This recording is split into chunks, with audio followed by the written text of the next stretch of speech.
Hi friends, this is to help everybody get started on the right track. This is the Bernay Handicrafter cotton in 710 yards. This is what is called for in the medium to large pattern. This is sugars and cream, and it's also cotton. And this is peaches and cream. It does come in a bigger spool, but I've only found it at Walmart. Now, even though these all say for worsted weight, they all do. This is brushed to make it extra soft, and it's quite a bit thicker and less stretchy than these other two. So if you don't want to have to mess with the gauge very much, just go with this for your first try and make sure you know what you're doing, and then that just may make it easier to follow along in the amount of rows and chains, although your rows and chains won't matter very much. You'll be measuring against your body. Now to get started, right here I have I'm doing a swatch. I have the P hook, and I put just a finger grab on there to make it softer.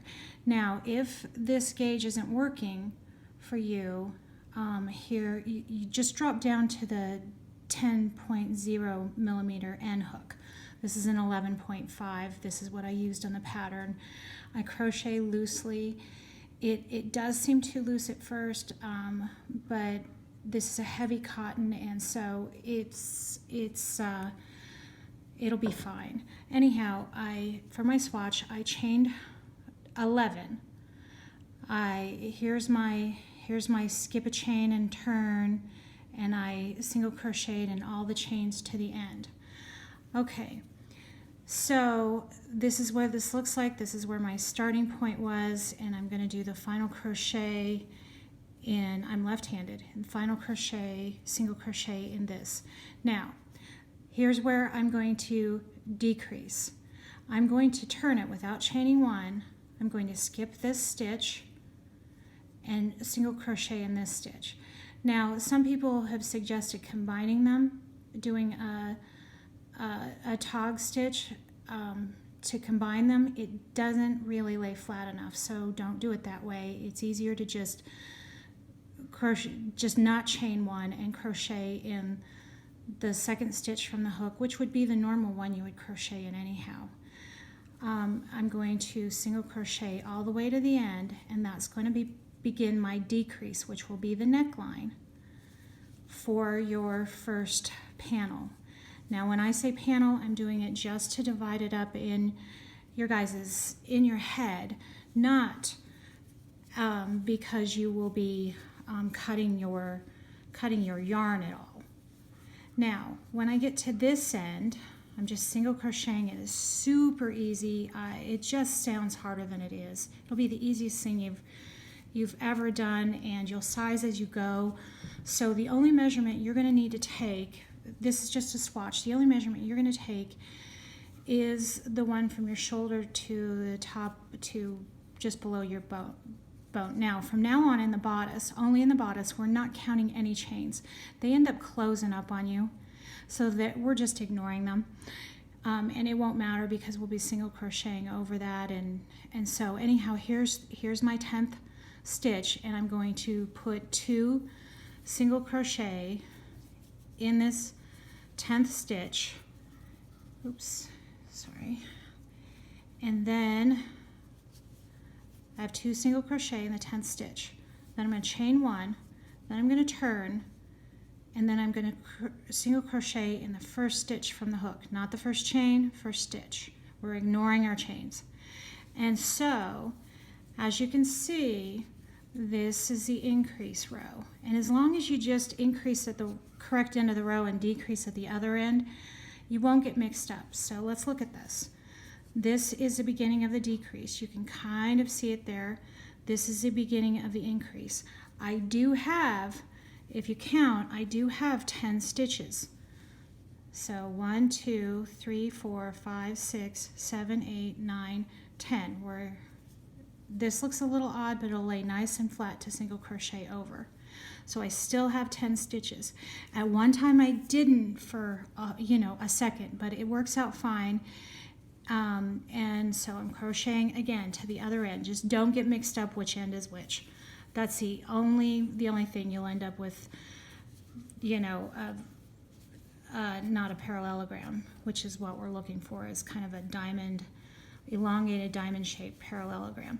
Now, so we're getting to the other end and noticing this is a decrease end, which will be the beginning of the neckline. The neckline will work like this. This is a decrease end. Neckline will start to scoop like this. It'll go down.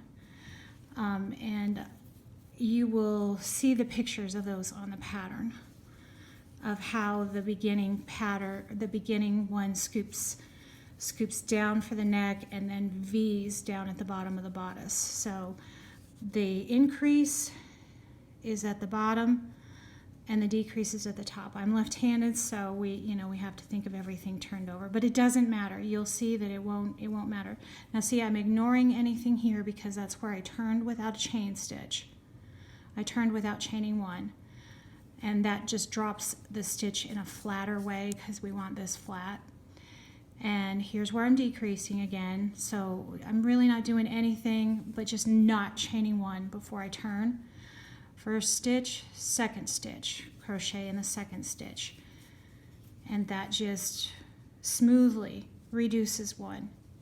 Combining stitches is just too bulky in this. Now see how open this is? This will compress more, and it's very stretchy both ways. And it's okay that it is. It's real stretchy this way, and then as you pull it this way, it shrinks up.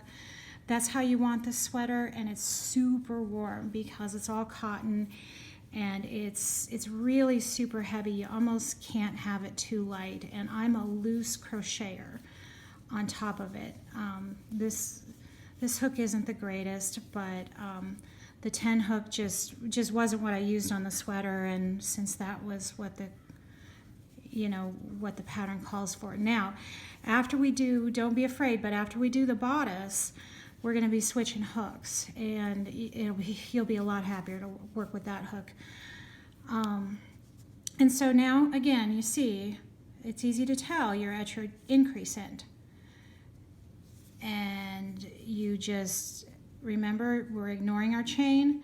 Here's our stitch. We're two single crocheting in the last stitch. We're chaining one.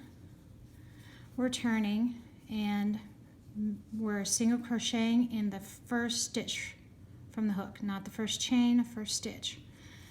And there's our increase. This will be the bottom or bodice or yoke referred to in the pattern.